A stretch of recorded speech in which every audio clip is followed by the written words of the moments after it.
Assalamualaikum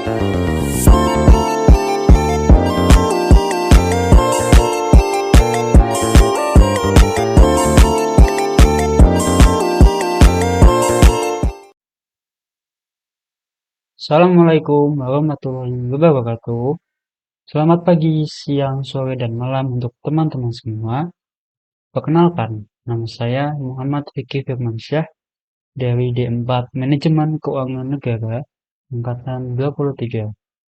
Pada kesempatan kali ini, saya akan menemani teman-teman semua untuk membahas salah satu bab di mata kuliah Ekonomi Mikro, yakni perilaku konsumen. Nah, selama beberapa menit ke depan, saya akan menemani teman-teman semua untuk membahas bab ini. Oleh karena itu, simak yuk. Oke teman-teman, sebelum masuk ke pembahasan, jadi saya akan menjelaskan bab ini akan mempelajari apa aja sih. Nah, eh, kurang lebih di bab ini, di bab perilaku konsumen ada sekitar 8 subbab. Yang pertama ada preferensi konsumen, kendala anggaran, pilihan konsumen, pengungkapan preferensi konsumen, utilitas marginal, indeks biaya hidup, efek substitusi dan pendapatan, dan yang terakhir adalah surplus konsumen. Oke, yang pertama kita akan membahas preferensi konsumen. Nah, dalam preferensi konsumen dikenal namanya teori consumer behavior atau teori perilaku konsumen, yakni teori yang mendeskripsikan tentang bagaimana konsumen mengalokasikan pendapatannya di antara barang-barang dan jasa yang berbeda untuk memaksimalkan kesejahteraan.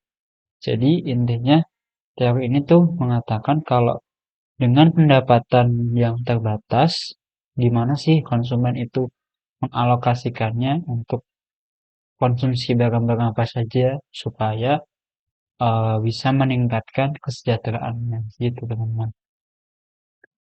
Kemudian, nah dalam memahami perilaku konsumen itu ada 3 tahapan kurang lebih. Yang pertama ada pemahaman tentang preferensi konsumen, terus ada budget constraint atau kendala anggaran, terus juga yang ketiga ada pilihan konsumen. Nah, sebelum itu kita harus tahu dulu nih asumsi-asumsi dasar preferensi konsumen. Jadi kurang lebih ada 3 asumsi. Yang pertama itu adalah completeness atau lengkap sempurna. Jadi asumsi ini tuh menjelaskan bahwa konsumen itu bisa membandingkan semua bundle barang, semua keranjang atau semua jenis-jenis barang. Jadi konsumen itu bisa membandingkan, mempunyai informasi yang sangat lengkap. Nah, konsumen juga bisa memilih bundle A ketimbang bundle B. Misalnya ada bundle A sama bundle B. Nah, konsumen tuh bisa memilih A daripada B atau bisa memilih B daripada A ataupun juga konsumen bisa tidak memilih keduanya karena tidak begitu suka.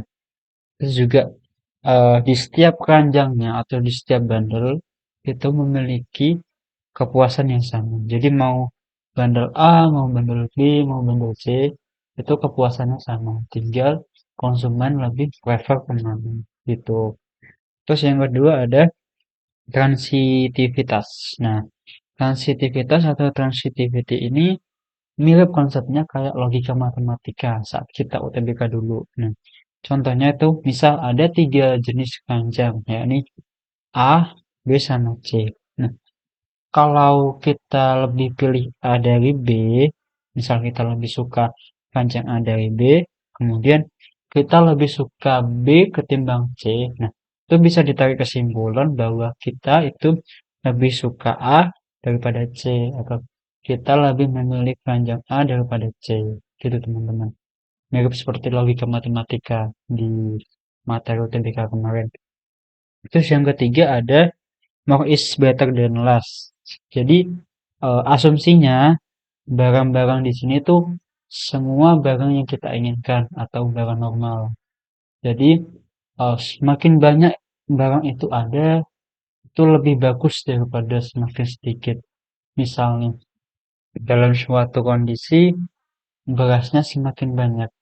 Nah, otomatis konsumen lebih suka dong beras yang banyak ketimbang beras sedikit. Nah, jadi pengertian ketiga asumsi ini tuh kurang lebih seperti itu, teman-teman. Oke, selanjutnya kita lanjut ke preferensi konsumen. Nah, jadi preferensi konsumen itu bisa kita jelaskan secara grafis pakai yang namanya indifference curve atau biasa kita singkat IC. Nah, apa sih itu IC? IC itu adalah kurva yang menunjukkan semua kombinasi dari banyak pasar yang memberikan tingkat kepuasan yang sama bagi konsumen. Jadi, seseorang itu akan sama-sama puas dengan salah satu pilihan. Mau pilihan yang A, mau pilihan yang B, nah itu dia sama-sama puas. Nah, kemudian ada teman-teman harus paham dulu yang namanya market basket. Market basket itu keranjang atau koleksi pasar daftar dengan kuantitas spesifik dari satu atau lebih barang. Nah, itu menunjukkan kumpulan satu atau lebih komoditas. Misal, keranjang A itu komoditas baju, celana, terus keranjang B itu komoditas sayur-sayuran ataupun buah-buahan. Gitu, teman-teman. Sederhananya seperti itu. Nah, ini contohnya market basket nih. Di market basket A, ini ada 20 makanan, 30 unit pakaian. Di B ada 10 makanan, ada 50 pakaian. Di D 40 makanan, 20 unit pakaian. Dan seterusnya sampai H. Nah, kalau dilihat-lihat, mana yang lebih memuaskan nih dari kombinasi ini? Nah, kalau kita lihat yang lebih memuaskan nih yang D ya teman-teman. Kenapa? Karena maaf, sepertinya yang E. Karena kenapa? Di E ini itu kombinasinya paling banyak ketimbang yang lain. Nah, di sini makanannya sebanyak 30, sedangkan pakaiannya 40. Nah, gitu. Terus kemudian yang paling nggak disukai itu yang mana sih? Nah, kalau dilihat dari kombinasinya, yang paling nggak disukai itu yang G. Karena dia cuman konsumsi sedikit. Makanannya cuma 10, sedangkan pakaiannya 20. Nah, itu bisa kita gambarkan di sini, teman-teman. Nah, jadi di titik B kombinasi B, H, A, dan D ini tuh eh, punya kepuasan yang sama. Terus di titik A dibandingkan dengan E, titik-titik yang berada di kotak pink ini itu memiliki kepuasan yang lebih banyak ketimbang yang di sebelah kirinya. Terus yang kuning ini memiliki kepuasan yang lebih sedikit ketimbang yang di sini. Nah, ini bisa dijelasin di sini, teman-teman. Hmm.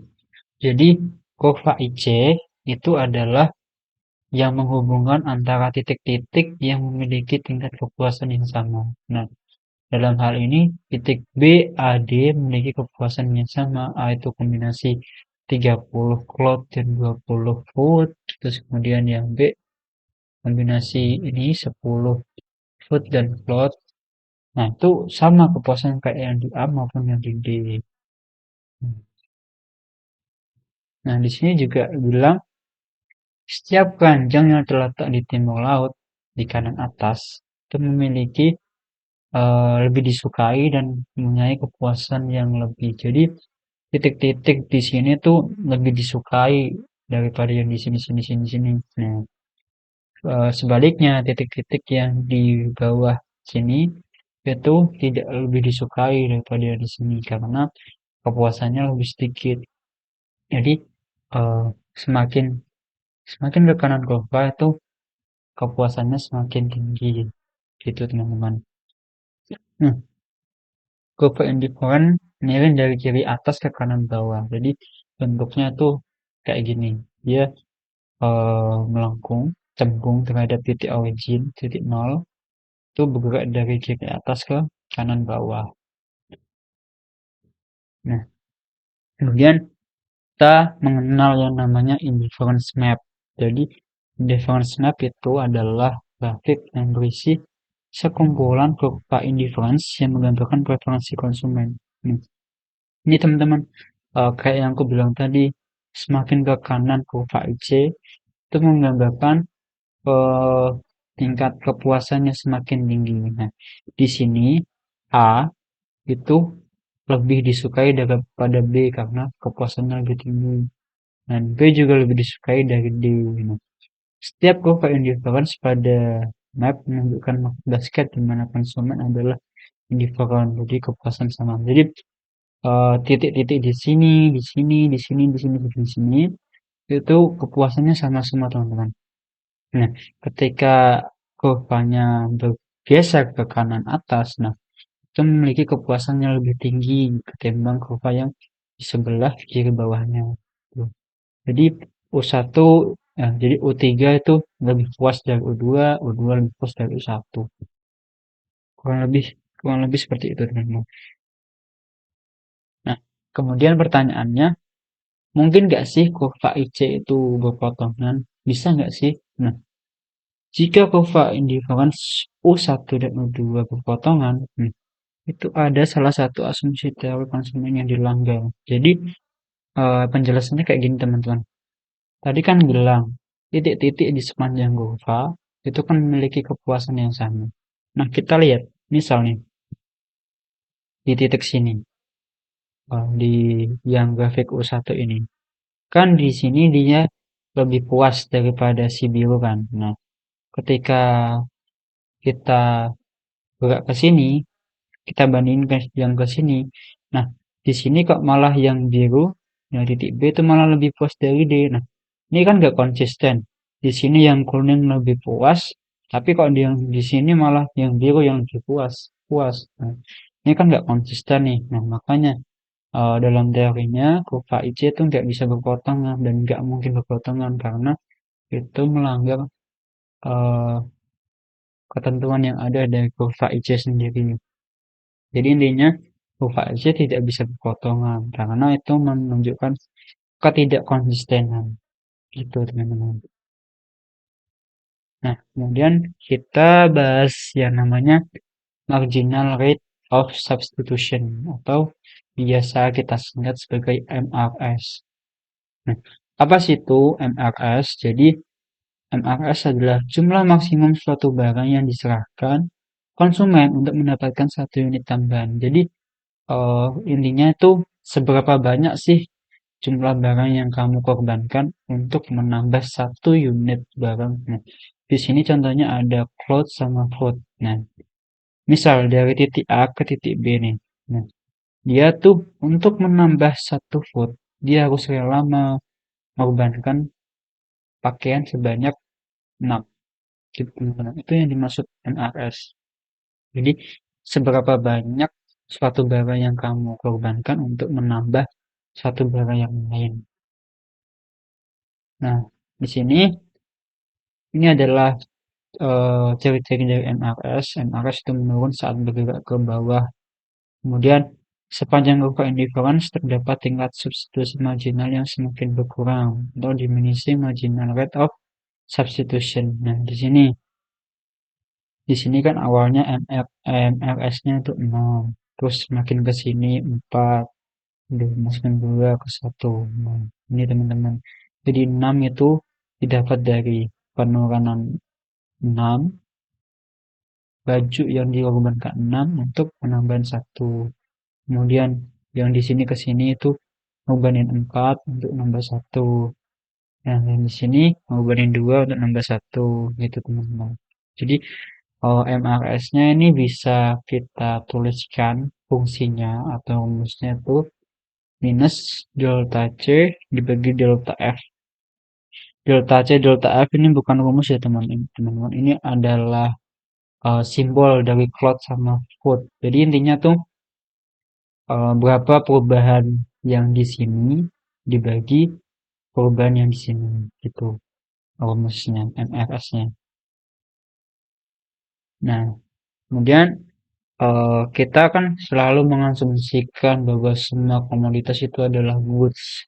Nah, sebenarnya itu ada juga yang tidak goods. Goods itu adalah barang-barang yang kita inginkan. Nah, ada juga lawannya, yakni bads.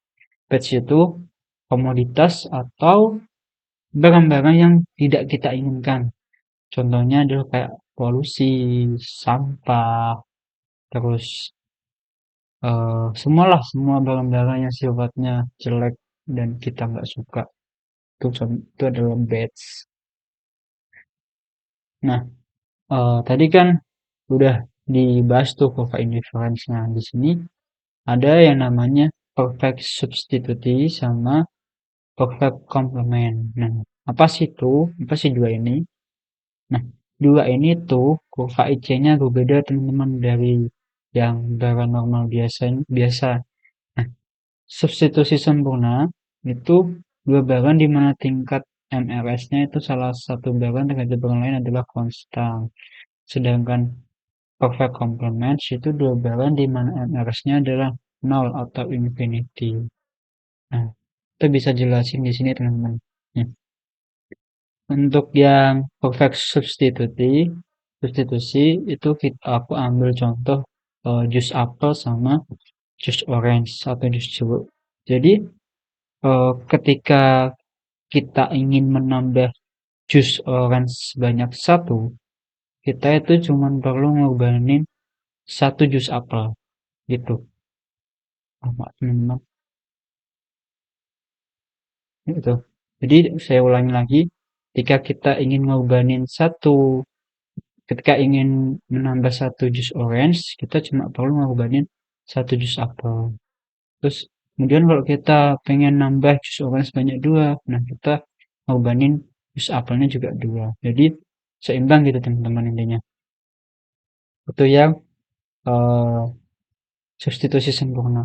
Nah, gimana kalau komplement sempurna? Nah, di sini saya pakai contoh sepatu kanan dan sepatu kiri. Jadi tingkat kepuasan itu ketika kita konsumsi satu sepatu kiri dan satu sepatu kanan ataupun dua sepatu kiri atau dua sepatu kanan. Jadi memiliki seimbangan. Jadi misal nih kita konsumsi tiga sepatu kiri, kita nambah tiga sepatu kiri, tapi kita tetap satu sepatu kanan. Nah, itu tuh nggak nambah kepuasan kita. Kepuasan kita masih sama aja kayak yang konsumsi satu kanan dan satu kiri. Nah, jadi kalau kita mau nambah kepuasan, jadi ya harus nambah dua-duanya. Misal kita nambah jadi dua sepatu kiri, ya udah yang kanan juga kita tambah jadi dua sepatu kanan.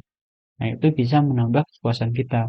Kalau kita cuma nambah salah satu aja, nambah kanan aja ataupun nambah kiri aja, itu nggak menambah kepuasan kita. Itu teman-teman. Inti dari substitusi sempurna dan komplement sempurna seperti itu.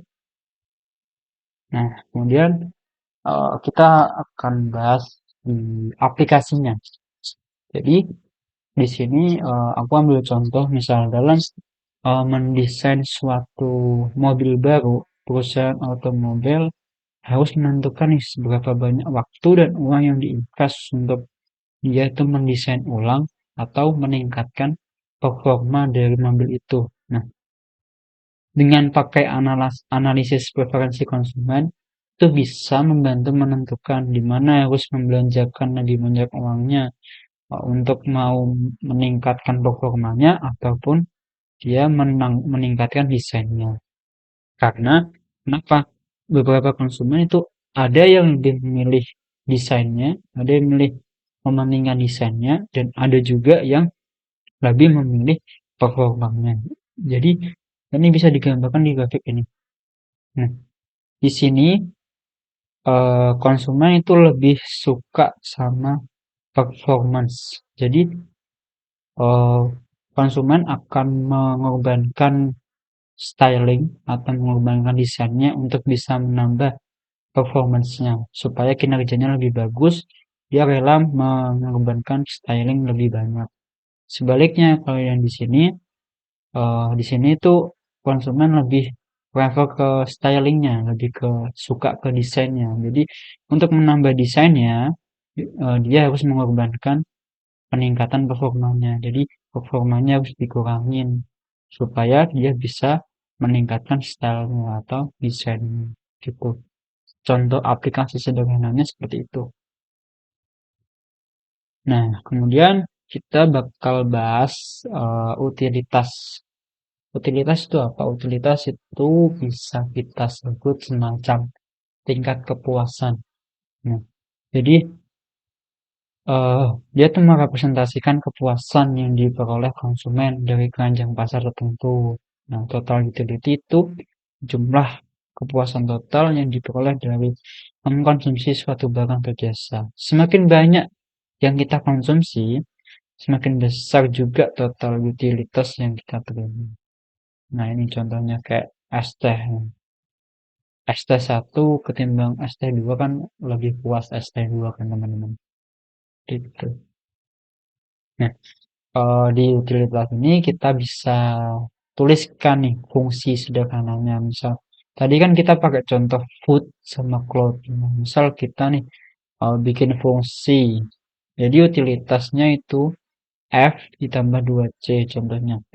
Sebuah keranjang pasar dengan 8 unit makanan dan 3 unit pakaian, itu utilitasnya berapa sih? Kita masukin aja 8 tambah 2 dikali 3 jadinya 14. Jadi dengan mengkonsumsi 8 unit makanan dan 3 unit pakaian ini, itu memberikan tingkat kepuasan sebanyak 14 util. Jadi satuan kepuasan itu util teman-teman. Nah, ini contoh lain lagi. Di basket A kita konsumsi 8 food, 3 cloth, utilitasnya 14. Terus di basket B kita konsumsi food 6, cloth 4, utilitasnya juga 14. Konsumsi C kita konsumsi food 4, cloth 4, utilitasnya 12. Nah, konsumen itu memperoleh kepuasan yang sama di basket A sama B. Dan ini lebih disukai daripada yang C. Kenapa ya tadi? Karena tingkat utilitasnya tuh lebih tinggi daripada yang C. Makanya konsumen lebih prefer atau lebih menyukai konsumsi di basket A ataupun di basket B gitu. Nah, kalau misal digambarkan rupanya kayak gini. Misal ini contoh lain.